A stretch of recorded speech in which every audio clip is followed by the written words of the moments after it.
Welcome to The Perfect Balance, where this is the podcast where we discover your symptoms are not the problem, with your hosts, Eva Vennari, Dr. Heather Kneale, and Leslie Brown. Join us as we jump right into this episode. Welcome in. This is Eva Vennari, founder of the Elevate Institute, and you're listening to The Perfect Balance, where we talk about your symptoms are not the problem. And on today's episode, we'll be going into what does it mean when I'm all of a sudden sick? So anyways, my name's Eva, like I said, with the Elevate Institute, and I help with overburdened chronic illness in coaches. My name is Dr. Heather Kneale. I'm co-founder and CEO of Global Nutritional Healing. We offer certificate programs in mineral balancing. And I'm in transition. My name is Leslie Brown, so I'm transitioning my programs right now, but I am CEO and founder of Conquer Chronic Illness. Lovely. Let's all conquer it. Well, and I think a lot of times we get confused. Like, what is chronic illness? What is it? How does it develop? But it develops an awful lot like what I mentioned a second ago. It seems to be all of a sudden, but is it? Oh, wait, it should be Goldfinger, right? Oh, I like that. That's good. It's so true. We think that, I hear this often. I've been healthy all of my life, and then all of a sudden I was diagnosed with, you can fill in the blank, And so just like we're saying, most of the time we have things that pop up. It could be symptoms, it could be other things, but we just keep pushing through, not knowing that actually something's deteriorating in our system, our immune system. Mm-hmm. So we get signs. So what are some of those signs, Leslie? Oh, well, there are a lot of them, right? But it really is like people live a whole long life and then they think they hit this tipping point and they ignore all the stuff that's led up to that tipping point. But one big sign that we were talking about earlier with allergies, just that seems to pop up all of a sudden, right? It's more indicative that there's something wrong in the underlying structural systems. Something's not right. But that's one. Yeah, I think that ignoring our signs and symptoms are really easy to do, especially if they're easy to ignore, or if it just takes a simple trick of standing in Starbucks line one more time during the day. If you can do that, then you can, or take a nap, which a lot of people are more willing to get another cup of coffee than they are to take a nap. Mm-hmm. But also the pleasure of convenience when you're time crunched, and who isn't time crunched, especially people who both have children that they're taking care of at any age in school, all the way to adults that are aging and need assistance greater. So you as the person in the middle, you get to be the sandwich. It's like, where is your time go? And so oftentimes we put down, oh, I can't stop for that. I can't stop for my headache. I can't stop for I'm tired. I can't stop for I'm hungry. I can stop for I'm hungry, but it's through a drive-through, right? And so the quality of food, the quality of all that goes down. So it's like, make a list of the things that you have given up on taking care of yourself, or even forgot how to do, because you're just doing a Band-Aid effect of your life. And that might be dangerous because it's a long list. So any of those things could lead up to it. Let's talk about the what lead up to the what.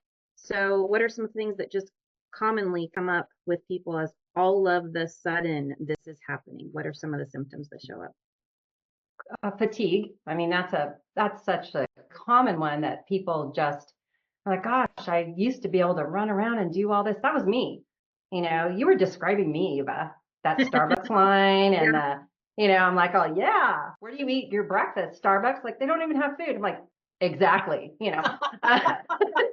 They have grapes. Come on, I've seen their little grapes. This is way back when they had nothing, So, but yes, fatigue, like Leslie was saying, allergies, we're like, gosh, I got a runny nose and sinus problems. And, I'm trying to think of other things that anxiety, things they've never had before, mental stuff, that anxiety, depression. I've never been depressed in my entire life. And all of a sudden I'm like feeling down, or I have to really push myself. And still people will push through these things. I know I have, and I'm sure you both have done this. That's why we're doing this talk today.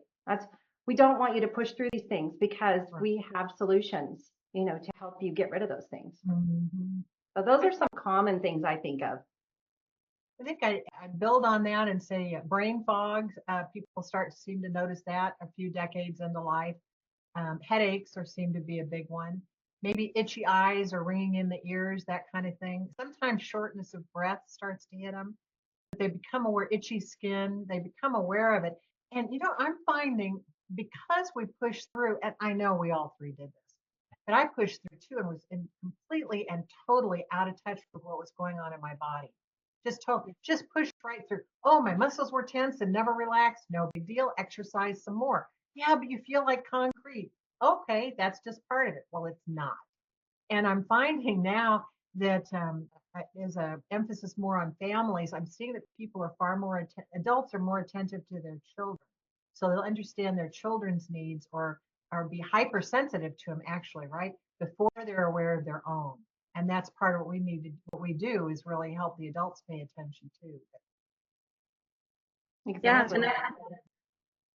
another big sign that I hear a lot from people or comment is, I've been eating these foods all these years. How come all of a sudden I can no longer eat them? So it's like Yes. the words all of a sudden I'm attuned to. So I hear all of a sudden I'm like, okay, there's other things going on underneath that you don't know about. And usually here's what I've discovered, and you can let me know if you've discovered the same, is that especially if you've been diagnosed with IBS, so irritable bowel syndrome. It's that one day you're slow in going and maybe don't go at all to the bathroom, and other days you're going more often than is normal and things are not going well for you. So you've got this fast and slow back and forth of IBS. And usually that coincides with, well, I've been eating the same foods all of this time. How come all of the sudden I can't have them anymore and they're creating problems for me? So let's talk about what that looks like, the progression of that, and usually what causes it. So what are your thoughts on that? Well, some of the causes I think of is that your body can no longer compensate.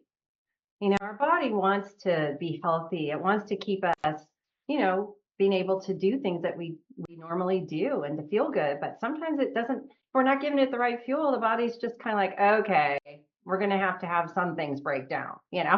And the gut is really common. I just had a client, she's only 18 and she's traveled.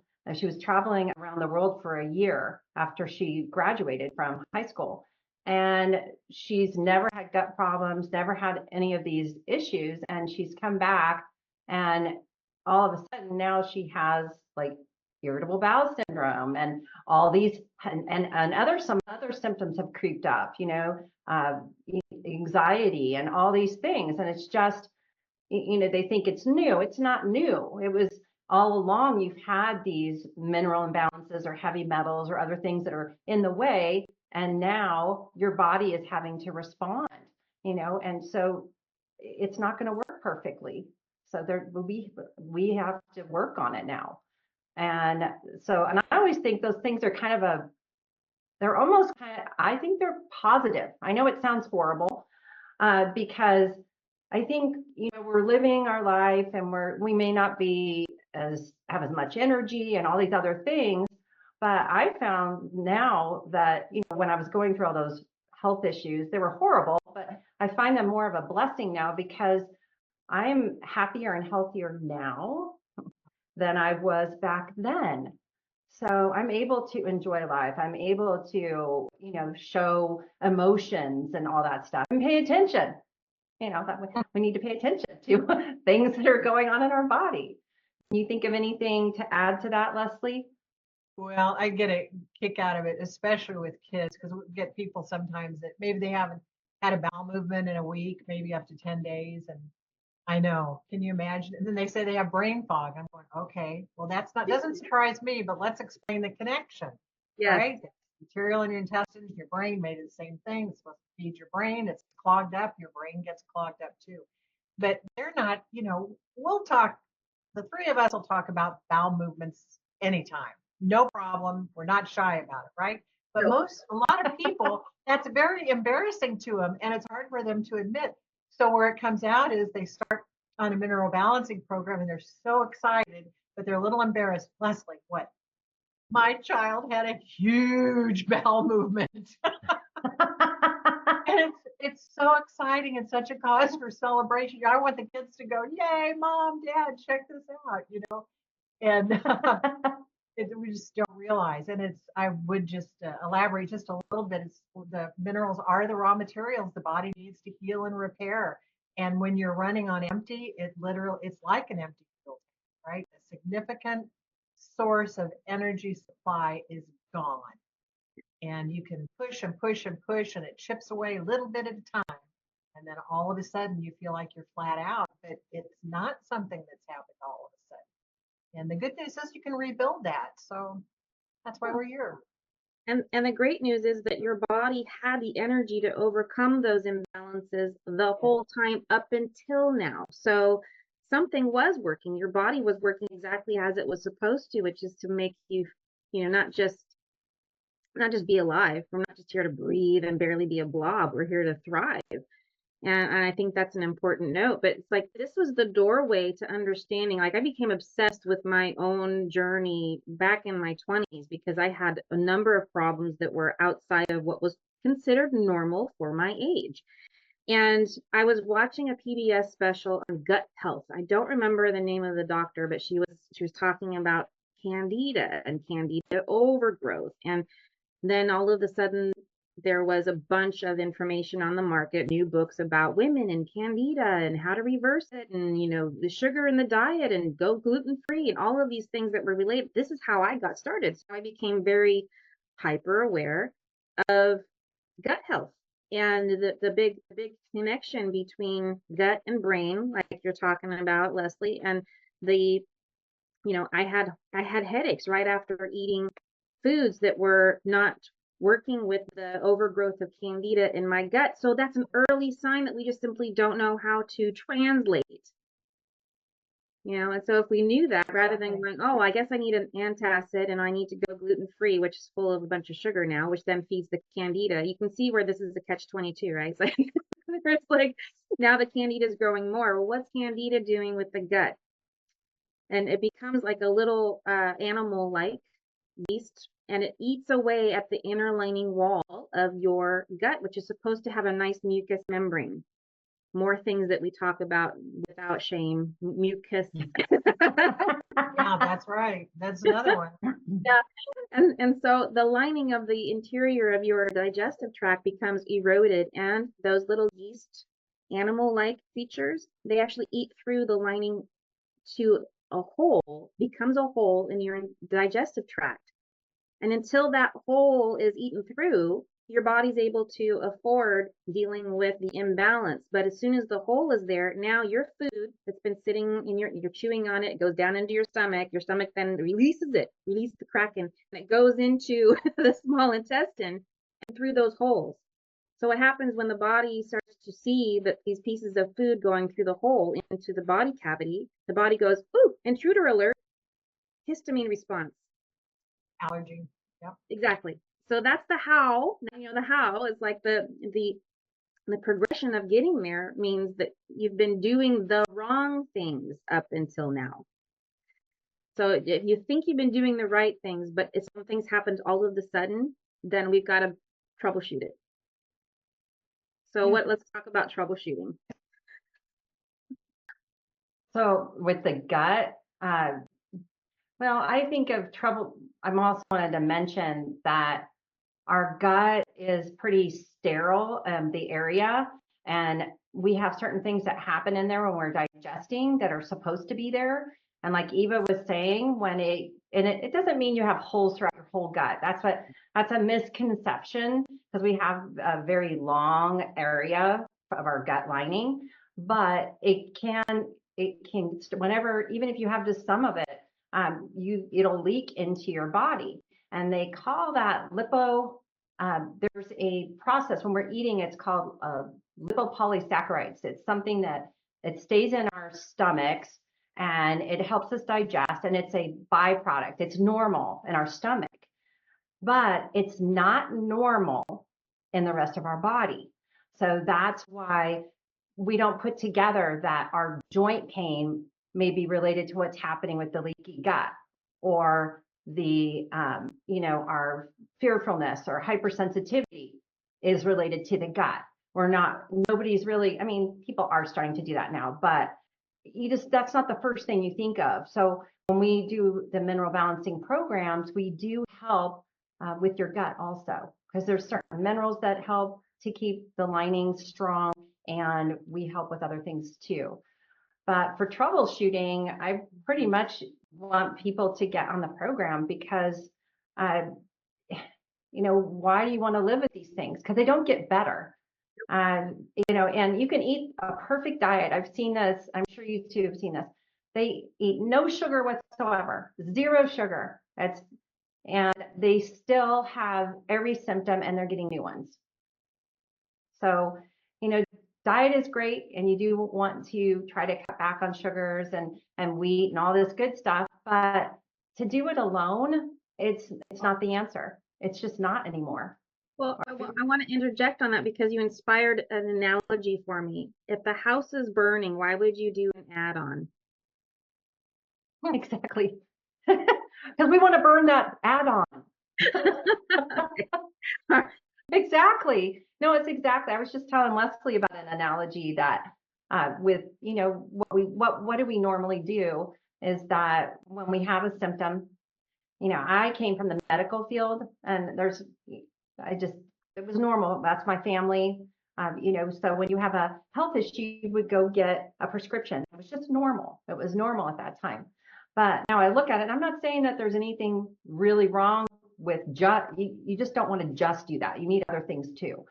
The problem is, it's the analogy I was giving Leslie. It's kind of gross, but if your dog poops in the house, you don't take your throw rug and cover it.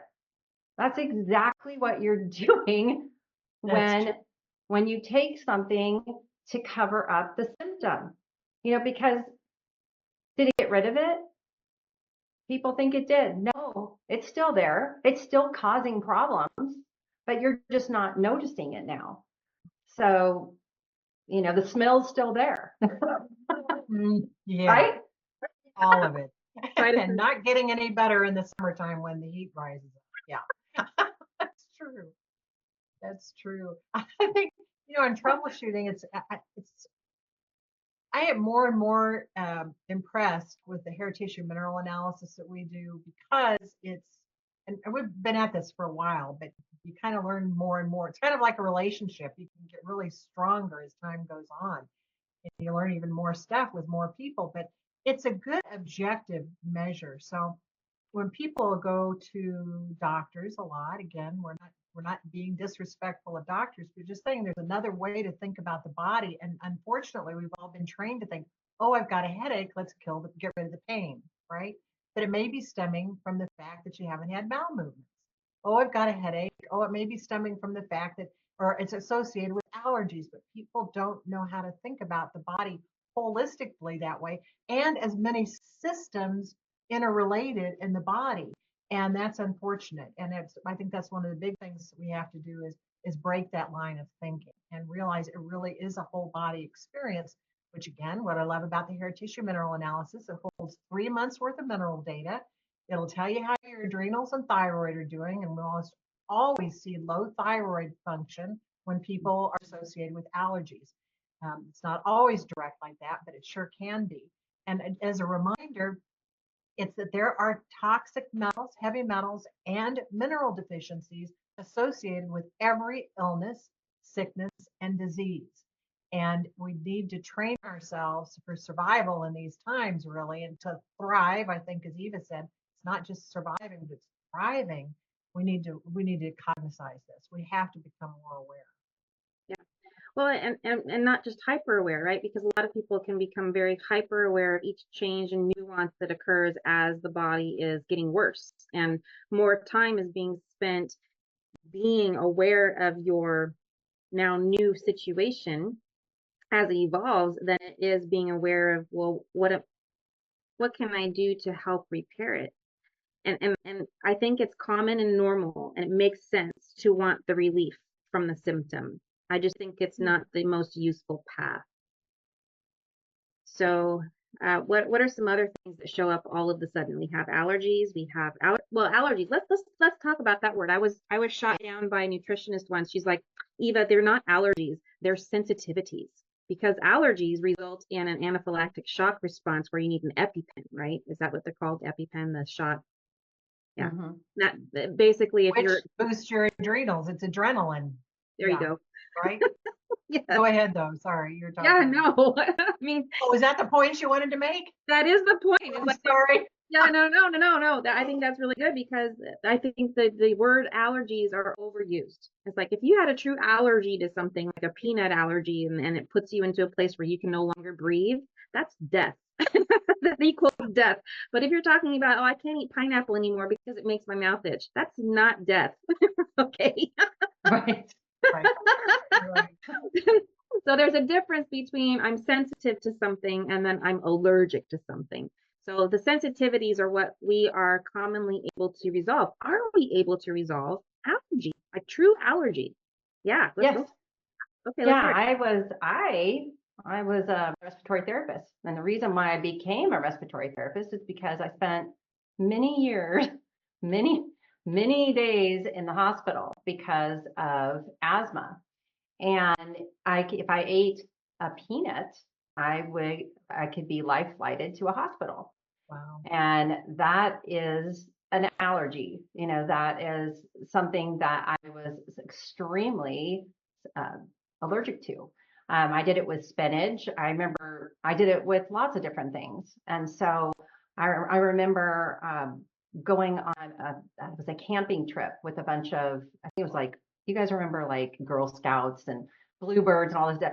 So I went on this camping trip and I was so excited. My mom's like, I don't know, because I was always sick with breathing problems. So my poor mom, poor parents. Anyways, so I go on this trip and sure enough, I'm not breathing. So they had to bring in an ambulance and my trip was really short and I ended up in a hospital. Memorable. Right, right. So I now, I mean, as I was growing up, I was deathly afraid of peanuts, spinach. I mean, and rightly so, because every time I'd eat something, and it was getting worse. There was like more foods and more things, and so when I got on the program, I remember my husband's like, I used to be when we'd eat out, I'm like, is there any?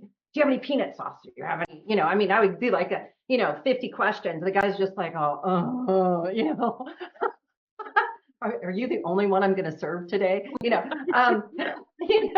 so, but my husband's like, why don't you just try it? Why are you so afraid to eat it? I'm like, well, airway.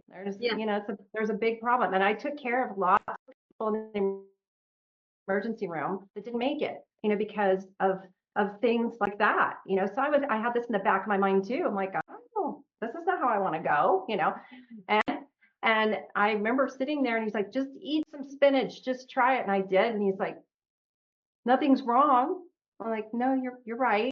And so I got a little more daring and I'm like, I'll try this and I'll try that. And I mean, even to this day, I don't have any of those problems. I can eat it all. Not that I like sitting down and eating a bunch of spinach because I look at it, I'm like, bad memories. But I can eat it and I don't have a problem. So can we reverse allergies, anaphylactic type? Oh, heck yeah. Mhm. Mhm. I All was right. thinking I had when I was born, my first few years, my mom didn't want to breastfeed, and they gave formula, which I think had a lot of corn syrup in it, and I would get completely blocked up in my ears and my eustachian tubes, my neck would get stiff, and my parents were afraid for me that when I went to school, 'cause I wouldn't hear a car coming, so they'd teach me, look both ways before you cross the street and make sure there isn't anything coming. So that eventually went away. Um, with mineral balancing. So they called it swimmer's ear later. I had swimmer's ear problems and all sorts of things like that. But another one was seasonal allergies for me. I would be so sensitive to different pollens at different times of year. My eyes would get itchy and runny. Oh, that's miserable to try and scratch your eyes when you know you're not supposed to, right? And then my nose would get all swollen shut almost, wasn't mucusy, there's our word, but it'd be so inflamed, it would swell shut. It would be hard for me to breathe. And so my snoring would be awful at night. I mean, I'd wake myself up snoring because I couldn't get air through my nose. So wake up, try and grab air through my mouth. And but all that's gone away with the mineral balancing. The adrenals get stronger, the body's better prepared to deal with foreign substances, eliminate them, natural detox function is restored, and it's a good thing. Yeah, now we know how to approach people on the airplane who says, don't eat a peanut butter, don't offer peanuts on the airplane because if the peanut smell is in the air, I could die. These are the types of people that can be helped. Like, do you want, like like what Heather was saying, that's not how I want to die. You don't want to die because you ate a peanut or somebody around you ate a peanut. Like, reach out, get some help. We can support the body and get it better. I remember as a kid, I grew up doing tumbling and gymnastics and things, and I wanted to practice, so I went outside on the grass. Well, the grass is treated with what? Yeah. Yeah, all DEET and whatever else is on there to help. And then plus whatever was in the water supplies is the municipal water. We weren't filtering back then. This is 40 years ago now. It's like, who filters their water? But yeah, there was so much junk on grass that I would come inside just itchy. And if anybody on the weekend was going to go out and mow their lawn, if I went outside, the effect of them mowing their lawn, even if it's 2 or 3 lawns down, it would inflame my nose and I would have to sit. Now I was stuck on the couch the whole weekend next to a box of tissues. That was it. And that's all gone. All of that's completely diminished. Not because I grew up and all of a sudden became an adult and something magical happened. It's because we did, right? We did the actual, this stuff is not something that goes away with age. In fact, it'll get worse with age. Yeah. So because the body gets tired and more depleted, and that's the reason. Right? And we can replete and get your energy back, and life is a whole different thing. Yeah, right.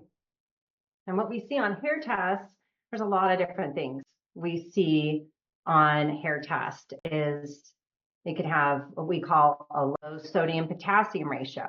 We're talking weak adrenal glands. It can be fast oxidation where you burn your food too fast. You have increased cell permeability. So things can get in there faster and cause, more extreme allergies or problems for some people.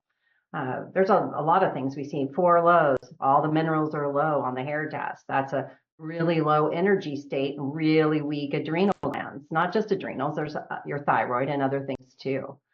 So we see a lot of things on, and heavy metals. I forgot.